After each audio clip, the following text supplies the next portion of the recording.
UP तक के subscribers अब 60 लाख। आपका बहुत बहुत शुक्रिया। जैसे जैसे लोकसभा उपचुनाव की तारीख करीब आ रही है, वैसे वैसे आजमगढ़ में भोजपुरी सिनेमा के सुपरस्टार्स नजर आ रहे हैं। बीजेपी उम्मीदवार दिनेश लाल यादव उर्फ निरहुआ के लिए अब बीजेपी सांसद रवि किशन भी आजमगढ़ पहुंचे। रवि किशन ने निरहुआ के सपोर्ट में शानदार रोड शो किया। इस दौरान भोजपुरी सिनेमा की सुपरस्टार आम्रपाली दुबे भी मौजूद रहीं। चुनाव प्रचार के लिए आजमगढ़ पहुंचे रवि किशन से यूपी तक ने खास बातचीत की, जिसमें समाजवादी पार्टी के नेता अब्बू आजमी के दिए गए नाचने, गाने और ठुमके लगाने वाले बयान पर रवि किशन भड़क गए। रवि किशन ने अखिलेश यादव पर हमला बोलते हुए कहा कि अखिलेश ने मुझे नचनिया कहा था, लेकिन चुनाव में मुझे 7.5 लाख से भी ज्यादा वोट मिले। साथ ही जरा समाजवादी पार्टी के नेता का वो बयान भी सुनिए, जिस पर रवि किशन आग बबूला हो गए।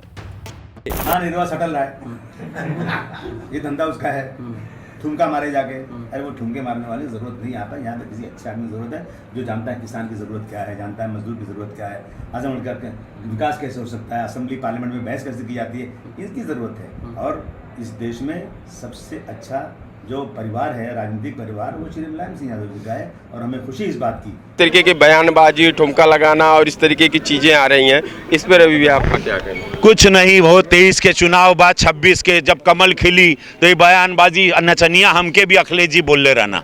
7.5 लाख वोट हम पाए थे गोरखपुर में, समझ गए? कितना पाए थे? हमको नचनिया बोले थे। जब मेहनती गरीब लड़का को लोग उसके काम को रोज, हमारा प्रतिभा है, दिनेश का भी प्रतिभा है भाई, माँ सरस्वती की कृपा है।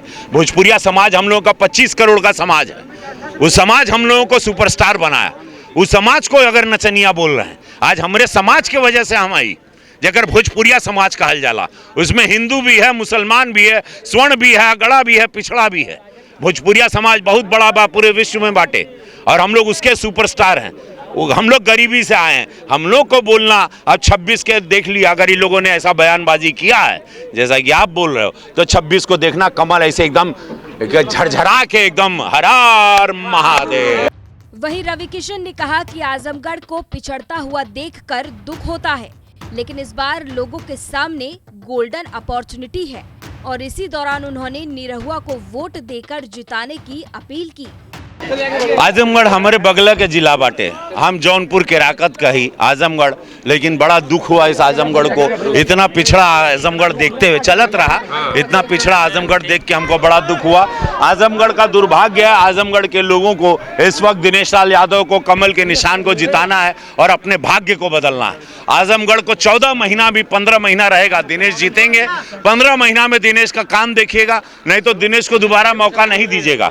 तो हम यही यूपी तक से सभी दर्शक लोगों से कहा, आजमगढ़ के लोग मुझे देख रहे हैं कि दिनेश लाल यादव को जिताना है, क्योंकि यशस्वी प्रधानमंत्री मोदी जी और योगी जी का आशीर्वाद है और विश्व की सबसे बड़ी पार्टी का प्रत्याशी। तो इस आजमगढ़ को अब समय आ गया है, ये आजमगढ़ अब समय आ गया बा कि आजमगढ़ को अपना भविष्य चुनना है। आजमगढ़ ने अपना दुर्भाग्य चुना, ना कभी सांसद आए, ना कभी यहाँ का भला हुआ। अब ये मौका है, सुनहरा मौका है, इसको कहते हैं इंग्लिश में गोल्डन अपॉर्चुनिटी। आजमगढ़ को ये अपॉर्चुनिटी को मिस नहीं करना चाहिए, दिनेश लाल यादव को जिताना चाहिए। चुनाव प्रचार तो लगातार जारी है। अब देखना होगा कि आजमगढ़ की जनता किसको अपना नेता चुनती है। आजमगढ़ से राजीव कुमार की रिपोर्ट, यूपी तक।